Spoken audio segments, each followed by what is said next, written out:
All right. Hello, everybody. Trainer Tom here. I'm here with Coach Hunter Kowalski, and we're going to be talking about peak week and pretty much everything that goes around that, the individuality of peak week, and I guess even just what is peak week to begin with. Because before I got into bodybuilding, I didn't even know what peak week was. But I'll let Hunter take it from here.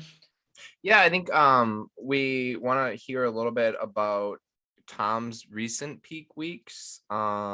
Since Tom just recently did his first competition and maybe got a little bit in the woo-woo of the bodybuilding state when you're low carbohydrate and lean and tired, and you got people influencing you from all over. And I don't want to put words in Tom's mouth, but I don't think he was the most happy with the way that he went about his peak week and what he did. You got that right. So we kind of wanted to make this podcast, if you will, it'll be a little bit of a debate. I want to put my stance out of where I think you should, what you should do for peak week, and some thoughts that you should have before going into even a contest prep, or even as if you're currently in a contest prep, to help to make sure that you don't mess things up, right? Because I think right off the bat, like to some extent, what you're going to do the last week it's going to be a peak week, but it doesn't even have to be called peak week. You can just call it the last week before the contest. Like, obviously you don't want to eat 2 pounds of cabbage the night before your show, right? If you're doing that every single day on your contest prep, that's probably not going to be something that you're going to want to do the day before, the day of, the morning of, right? But for some people, maybe you don't need to do any peak week at all, and that'll, save you. Maybe you won't look your absolute best, but you also won't risk downsliding or like backsliding your physique, right? So Tom, do you want to talk a little bit about your approach to peak week, what you did, what you liked about it, what you didn't like about it, and maybe what your thoughts would be moving forward and what you hope to try to accomplish or do next time? Absolutely. I'm very passionate about this because this obviously, again, as Hunter mentioned, this is my first actual competition, but I've been into physique for a lot of my life. So I had like a feel for like what my body looked like when it's lean, how to get lean, how to build muscle, obviously. But when it comes to the competition side of things, I'd heard about this thing called peak week. And as Hunter mentioned, it's the week before the show.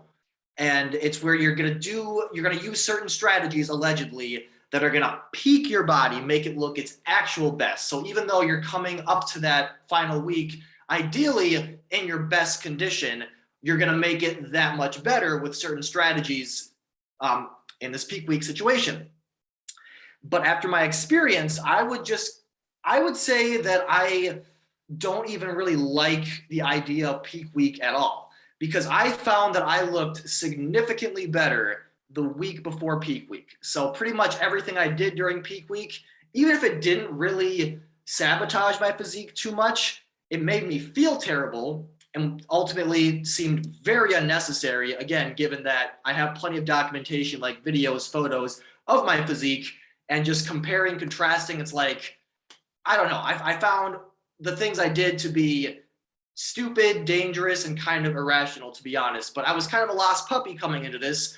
Again, new to the competition scene, not new to building the physique, so to speak. And I've been very lean in the past. I would say I've been leaner in the past than I was at this show, to be honest.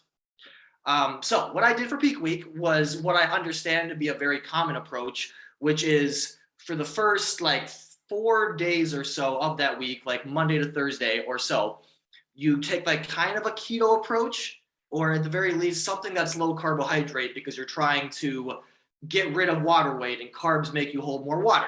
And in that process, you're also drinking a lot more water. Like, obviously you're supposed to be staying hydrated throughout your entire prep, but if anything, during peak week, you want to up it that much more. So you're constantly peeing. And again, you are not going to be holding as much water weight from carbs, because you're mostly going to be eating, lean meats, and maybe fattier meats and veggies. That's going to be your focus there.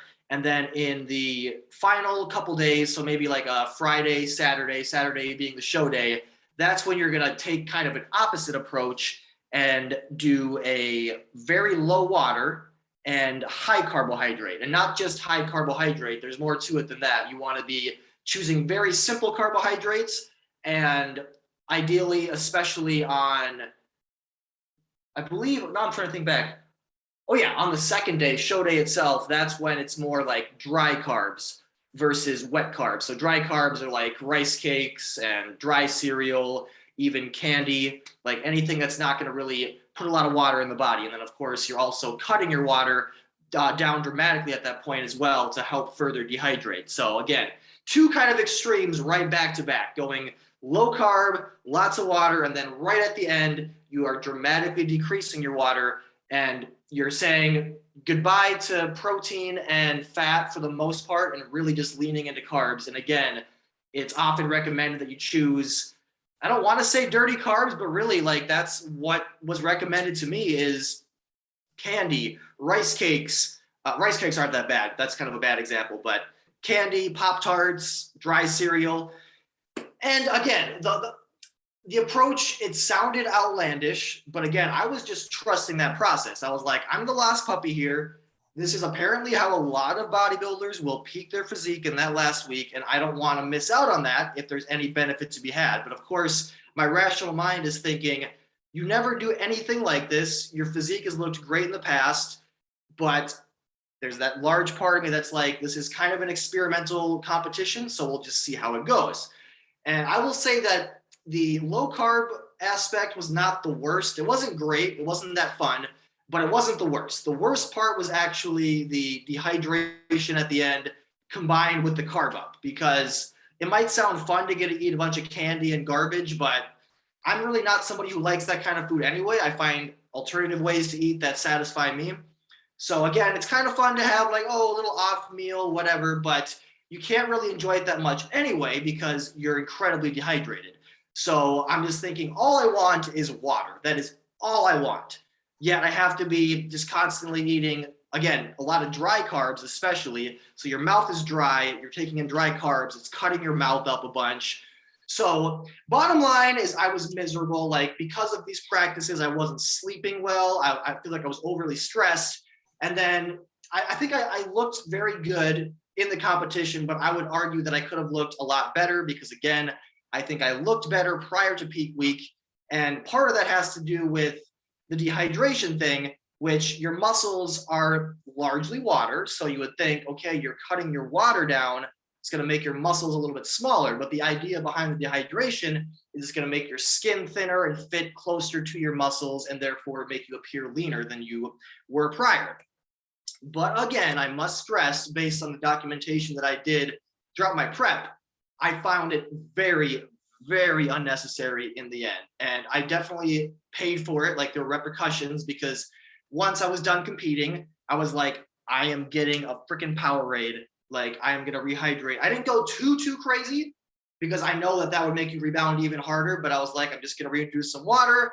And I also had like a couple more normal meals.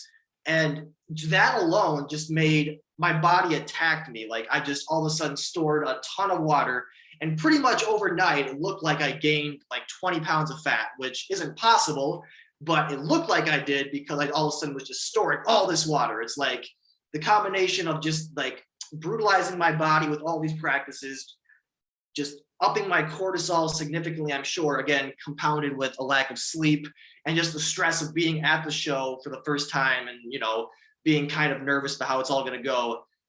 It ended up being a disaster as far as how I physically felt. Again, the outcome of the show wasn't terrible. I'm pretty proud of how I did, but the moral of the story is I think I could have felt better, looked better, and performed better in the show had I not done any of these peak week protocols. So my plan, my loose plan is to compete again in about a year because I'm kind of hungry for it because I'm like, I wish I took a different approach. I'll do that again, hopefully before too long. And if I do any sort of peak week in my next prep, it's going to be pretty much maybe a carb up on like the day before show day and on show day, but it's going to be cleaner carbs, probably still do rice cakes, but also like more, I don't know, bananas and honey, stuff like that. Not really focusing on garbage that I don't ever eat. And that would probably be the extent of what I do for peak week because, oh, I didn't mention, but sorry, my mind's all over the place. There's so much to talk here. And again, I'm very passionate about it. But the point behind the carb up is then your body's going to take in that glycogen, and ideally it's going to make your muscles appear more full, because again, you're going to be dehydrating. But ideally the carb up is going to kind of combat any sort of loss in muscle size from the dehydration. But I didn't really feel like it combated it all that much for me. Again, like I don't plan on dehydrating in the future. I never did it during my competition prep prior to peak week. Looked great, looked plenty lean, looked plenty dry. I was striated, all that stuff. So in the end, I would advise that people tread very lightly when it comes to any sort of peak week approach. Not saying that nobody should do any sort of peak week, but just again, tread lightly and understand that in a lot of ways, as far as I'm concerned, it's a very overblown practice, but it is based just on one competition. But I still think what I experienced was dramatic enough for me to be like, yeah, I think that there's a different way to go about it. But anyway, I'll stop talking now and we'll let Hunter take it. So I think some of maybe one of the questions that I might have is, what is the thought process behind removing water and adding in like the junk carbohydrates? Do people think that it's going to, alleviate water fluid because you're not taking water in? Is that what people in bodybuilding think? Because I in all honesty was told also not to drink water my first contest prep, and found out pretty quickly that that does not work. I think one of the things that I would like to say is to maybe state that peak week is not right for anybody would be a definite false claim. And I think the rationale or the issue around peak week is there are so many false claims, and then there's so much, I think a lot of people have a lot of like, hey, I do this amazing peak week, come work with me because I'm the only person that knows how to do this, right? One thing that I'll say for sure is, if you're working with a coach and they keep promising you like, oh yeah, don't worry, you'll be lean by the time you get through peak week. No, you're not going to get lean in peak week. I think that's the biggest misconception is that you do not get lean in peak week, or peak week is not there to be lean. You need to be ready outside of that. Yeah. And I will say, I think that stating that peak week is not a good idea is definitely not a good idea, because there is a lot of people out there that, they are masters of peak week, and I've seen what they do and they can really master the body, but it's really down to they have a great eye.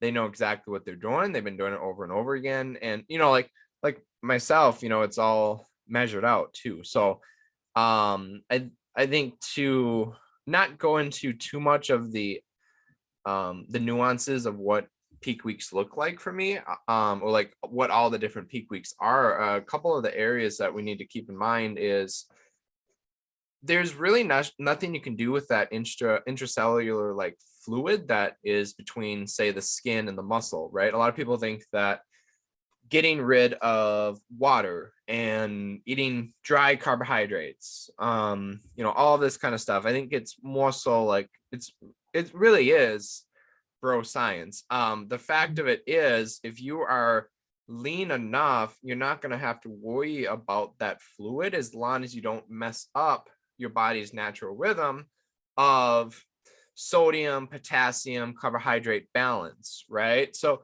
you need fluid, you need sodium, you need potassium, and you need those in order to store carbohydrates within the muscles, right?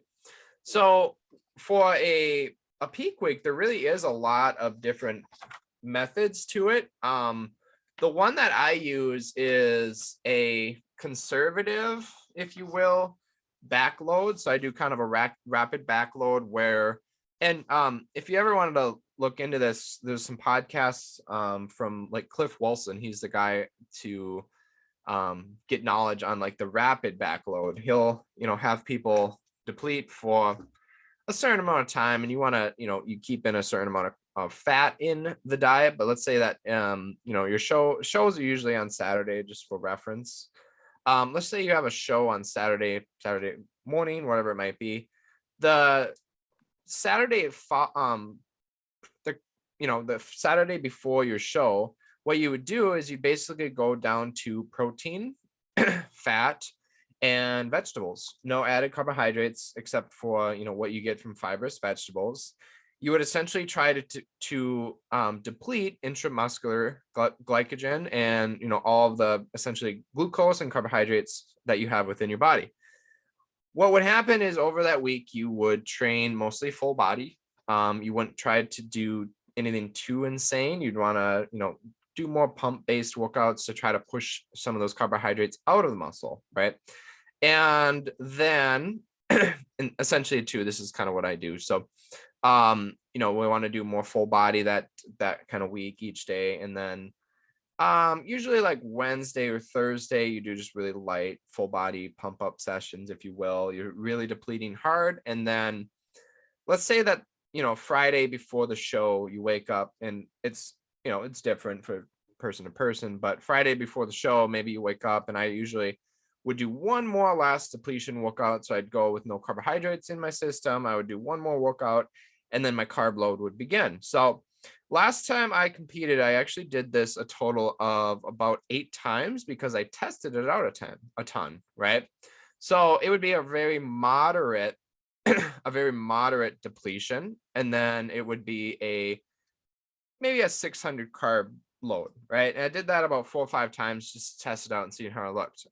Each of the times that I did it, I noticed that I wasn't really all that filled out. So what I had decided on was to be conservative for my first show. So we did, I think, just 650. So I did 650. I depleted from, I think it was just, I depleted 5 days prior, and then Friday I did 600 carbs, and then about 300 carbs pre-stage, like in a couple of meals, right? Not all at once, but, and I had a great look from that, great compensation, because like you are depleting the muscles, they're kind of sucked up, all small, and then you basically just glycogen load them, right? You load them with glucose, you load them with water, you load them with sodium, you load them with potassium, you load them with carbohydrates. At no point throughout that time do I cut out water. What I do is basically I bring water up to 3 gallons in the earlier days, and then Thursday, Friday, I would cut it down to maybe about a gallon, or just go to about thirst, right? I'd raise sodium up on the day of the show to help shuttle more carbohydrates in. And Tom, I think that might have been one of your issues, is you don't have your essentially your shuttling agents in there to actually shuttle those carbohydrates into the muscle. So they just kind of stored as water. And another thing that happens is there's a hormone, it's a storing hormone called aldosterone, and that is affected when you're not drinking water. So it actually causes your body to hold more water. So I think one of the biggest things that people do that messes up their physique is they start eating those dry carbs and they're not drinking water. There's no way that those carbs can get into your muscle. They're going to spill over, and they're going to just go into basically fat and be stored in the stomach. You notice that a lot of people get distended guts and all of that kind of stuff. So yeah. And I think a couple of prerequisites, that's a very basic rundown of what peak week looks like for me. Am I saying that that's the only way to do it? Heck no. Am I going to try new ways next time? Yes. Do I think it's the best way? I don't know. You know what I mean? There's a lot of different ways to do it. There is front loading, or a peak week where you front load your carbs. So earlier in the week, you store more carbohydrates. So you eat more carbohydrates, and then you can actually switch that to higher fat and moderate carbs the rest of the week to kind of hold that load. You can do a midweek peaking protocol where you kind of do a slight deplete, and then midweek you do slightly higher carbohydrates. You can do a very slow load where you do like a very slow back load. I think that one is really intriguing to me, you get ready early, you get kind of to your leanest state, you deplete, and you're like, I look kind of flat, right? Flat, stringy, you don't have a lot of pop to the muscle. You just add in like 25 to 50 grams of carbohydrates every day leading up to the show, and then you just kind of walk into the show. Knowing Tom's physique, that would probably be the one that I would recommend for him, is just kind of like getting down to your leanest state, low carbohydrates, just as a fact of like, you need to cut calories, you need to get low carbohydrates anyways, right? You can't be eating 500 grams of carbohydrates and get as lean as you need to for a bodybuilding show, unless you're a genetic anomaly. You have to be kind of low carbohydrates anyways. And usually when you're actually dieting, if you're in a deficit, so you're eating less calories than your body needs to maintain its body weight, you're going to be carbohydrate depleted, right? Especially when you get to those more leaner stores of basically dieting, right? And one other note too, one of the biggest things that people always notice is they always have to go pee all the time when they're lean, right? You ever wonder why that is? It's because you don't have your storing substance on your body. Like, body fat will store and hold on to a lot of that water. Mhm. When you don't have that body fat, you don't have anywhere to put it. That's why you feel like you have to go pee all the time. That's another reason why you don't need to worry about basically holding water all that much. You know what I mean? Like, if you're lean and you're ready, you're not going to have to worry about holding water all that much. The next kind of peak week protocols, like I talked about, you can do the backloading protocol where you deplete, and then there's different ways to do it. Some people do moderate on Wednesday, a little bit more on Thursday, a little bit more on Friday. I think if you there's a really good research paper, Tom. It's one of the only ones I believe on actual peak week, because like that's one of the issues. There's not a lot of research. There's no peer there's no peer reviewed like research on peak weeks, because nobody's going to fund it. That's the reason why. It's not life or death. It's not that breaking, to be honest with you. It's making somebody look slightly better on stage. Like, nobody's gonna, it's really hard to get that stuff funded. But there's a paper, it's amazing to read through, and they have so much data, and what they're really like, hey, for some people, like, to break it down, they're going to be like, hey, for some people, peak week is not even a viable option. It's not something you need to worry about. They are big advocates, like I am, of testing out your peak week, right? You need to test your peak week, and you need to have, in my opinion, you need to be measuring things out. Like, you need to know exactly to the gram, what did I eat? You need to have it all written down, so I can be like, because I mean, for an example, I tried refeeding to do like a mock peak week on like 550 grams of carbohydrates, and I ate like mostly all of the same foods that I typically eat. So like, potatoes, a lot of fruit, oatmeal, stuff like that. And, I was kind of a bloated mess the next day because I just ate so much fiber. I think I ended up eating like 100 grams of fiber that day. So I found out that just kind of made me a bloated mess. So the following time that I did my mock peak week, I did a little bit less fiber, and that was a lot better. And then I tried a little bit less, and that was even better. So I decided to go like real low fiber. So I basically did all rice-based products, and that gave me the best kind of result. Stomach, 900 grams of carbs in, and I could pull like a stomach vacuum, like my stomach was empty. You know what I mean? Yeah. So it's just like figuring out what foods work and all of that. And I think that's another area that a lot of people go wrong, is they're dieting very healthy all throughout this contest prep. And then all of a sudden they go to Reese's peanut butter cups, they go to these Pop-Tarts, all of these things. Yep. And, if we look more at like food sensitivities and all of that kind of stuff, a lot of people have slight sensitivities to dairy, slight sensitivities to gluten, and all of that kind of stuff has maybe been cut out in the contest prep. So if you haven't been eating it, why would you eat it the last day before your show? You know what I mean? You're not gonna, if somebody's run a big race or a big event, you're probably not gonna go eat like an all-you-can-eat buffet and have no idea what you're eating there, and eat things that you've never even eaten before. You're probably going to eat what you're more used to, right? Right. So I think that's one area where people go wrong for sure. So that paper, if you guys wanted to check it out, and I can send this one to you, Tom. It's called Peak Week. I think it's called Peak Week Recommendations for Bodybuilders, an evidence-based approach. And I'm gonna butcher the first name, but I think it's Guillermo Escalante. He's one of the main guys that started it. Dr. Scott Stevenson, Chris Barakat, Ellen Aragon, and Brad Schoenfeld are all the kind of people that had their hand in there. Anything put out by a lot of these guys, especially I love getting information from Dr. Scott Stevenson on a lot of the stuff. One thing that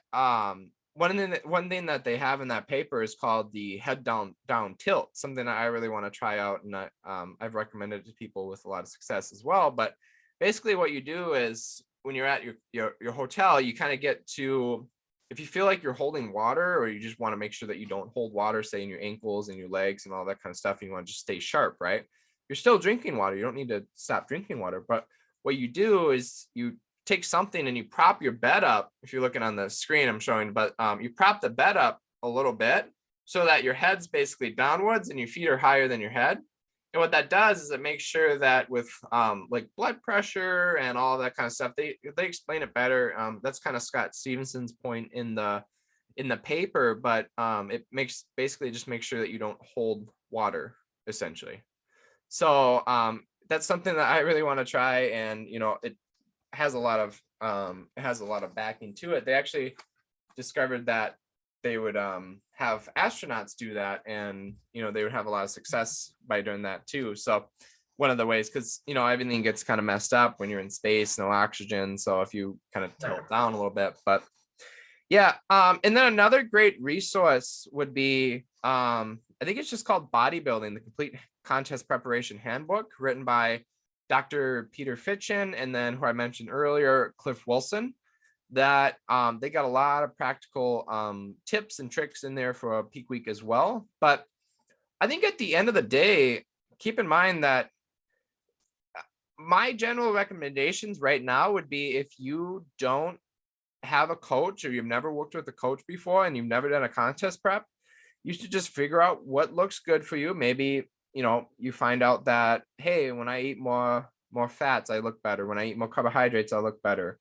Or just do nothing at all, because a lot of times for peak week, you can make yourself look better, but you can also make yourself look a ton worse. And you're not going to make yourself look a ton better either, right? You're not gonna change things that drastically. Like it's never happened where I've looked at somebody, like 2 weeks out, 3 weeks out, and then I seen them on stage and I'm like, what the heck happened to them? That peak week must have really changed their physique. Yeah. They went from like a novice level natural bodybuilder to looking like Ronnie Coleman just because of peak week. You know what I mean?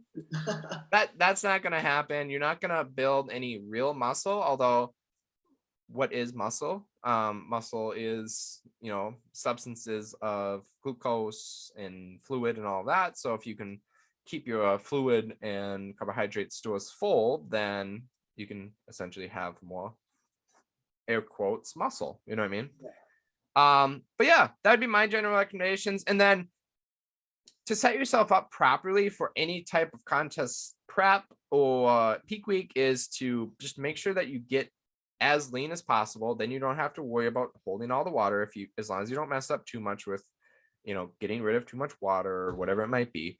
Get yourself ready early, test out different strategies of peak week.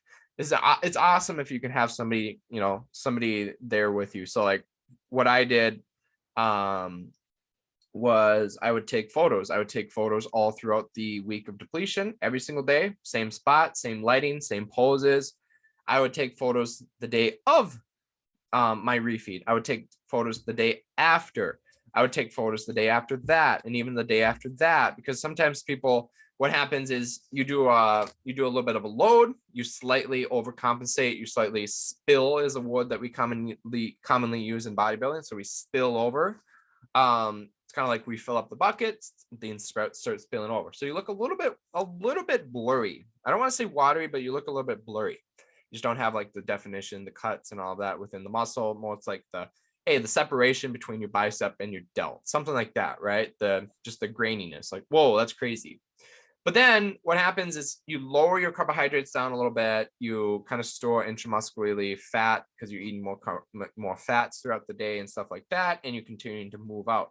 You get a little bit of that, fluff out. And then like 2 days after that refeed, the high carb day, you're like, whoa, I'm full. I'm grainy. I'm dry. I look amazing.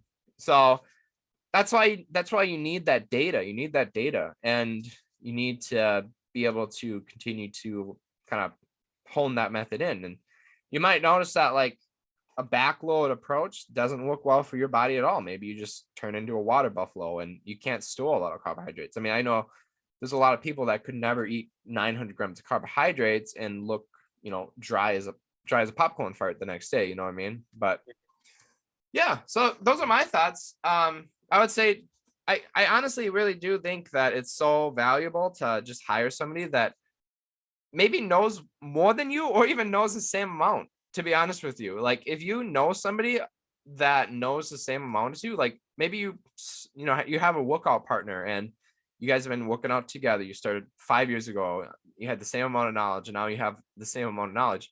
If you can hire somebody that stays sane, that's not, dieting themselves, or it's just like they're not within your own body, because we get so crazy a lot of times when we're lean. We're like, oh, is this thing working? It's like, should I do this? Should I do this split? Should I do this food? Should I do this? Like, is this working? You need somebody that can just be like, shut up, you're fine. You know what I mean? And it really is. I mean, it's so much easier to tell I'm sure you've experienced this time. It's so much easier to tell a client to do something and like reassure them that this is the right path to take. Like, hey, no, this is what you should do, versus like second guessing yourself. So like if you could find a clone of yourself, if I could find a clone of myself, I would hire myself to help me do a contest prep, but it's not possible. So I think it's so valuable to have a second eye there and just make sure that you don't mess things up. I think what's his name? Lane Norton says this a lot, but the big thing about peak week is just not messing things up. You know what I mean? So I wish I'd stumbled upon his advice sooner. That's actually somebody who it really clicked with me when I did find him after my show. I was like, yep. Because his whole thing is I don't want to like paint him as anti-peak week. Yeah. But it kind of seems like he's sort of on that train of thought of like he only likes the most mild manipulations in peak week, because again, you should be at your leanest at peak week. You shouldn't, there's not a whole lot extra you should really be looking to do. Again, there are some things you can do to possibly bring the physique up, make it look its actual best. But again, just me reflecting on my whole prep, there were so many days, especially in like the last month or two, where I'm like, I would legitimately be comfortable and confident stepping on stage tomorrow. Yeah. And again, I just feel like peak week kind of killed that for me. So I just wonder, I don't know, maybe I'll hire you for my next show. Who knows? But I gotta play around in the time that I have between now and then, and just think, okay, like you said, figure out the best kinds of foods that jive best, the ones that jive the worst, what makes me look the most full, what makes me bloat the most, all that stuff. Yeah. And hey, maybe if we ended up working together too, I'm not against like I can't promise you that I might say, hey, you know what, Tom, let's do nothing. I can never promise somebody, like a lot of times people are inquiring about coaching, they're like, what's your peak week strategy? I'm like, I don't have one. We'll see what your body wants to do. You know what I mean? We'll see what works best for your body. So it's like, that's another reason too. Another thing I want to throw out there is don't if you're an athlete out there, don't coach jump like every 6 months, every year, because that coach can never actually learn your body. You know what I mean? Yeah. Somebody might not be the best coach in the world, but they may be the best coach for you because they've learned your body so well. You know what I mean? Yeah. It's like just kind of, obviously if here's one thing. So and we're almost up on time, but if you're working with a coach and he's promising you this like magical peak week, and you go through like some type of depletion, and then he's like, yeah, I think your body's going to do really well with these pancakes. Go to Perkins the day of the show. And then you're at Perkins the day of the show, and you notice that there's a ton of other competitors there, and you get talking, and you're like, hey, who do you book with for your coaching? And they're like, oh, I work with so and so. And then you're like, wait a minute, I work with them. And then they're like, you're like, well, what did he have you do for peak week? And he's like, I did this, and now I'm told that my body's going to fit really well with these 3 pancakes. He said to have a half a teaspoon of butter and then as much syrup as I want. And he's like, and then everybody there's 5, 6 people, and they're all like, wait a minute, that's what I was told to do too. How is that magical for all of our bodies? It's probably not. It's probably like bro science, and honestly, that probably worked for that coach, but not for everybody. Yep. Don't hire a coach just because they won a show and now they put on their social media, I'm accepting clients, spots are limited. You know what I mean? Vet them out a little bit and make sure that they kind of understand things. So Absolutely. Yeah. All right, buddy. Tread lightly on peak week. Yes, sir. Better safe than sorry, to be honest with you. So if you end up, not wanting to hire somebody, maybe you can't afford to hire anybody, just walk into a show, get a little pump, get out there. You always got more opportunities to try it again too. So exactly. There we go. There's never a failure either. Tom, you didn't fail at all either. You learned from your experiences, and now you can get better next time. So guys, keep that in mind. Thank you so much for watching this episode, a little bit more bodybuilding specific on the Success Culture podcast.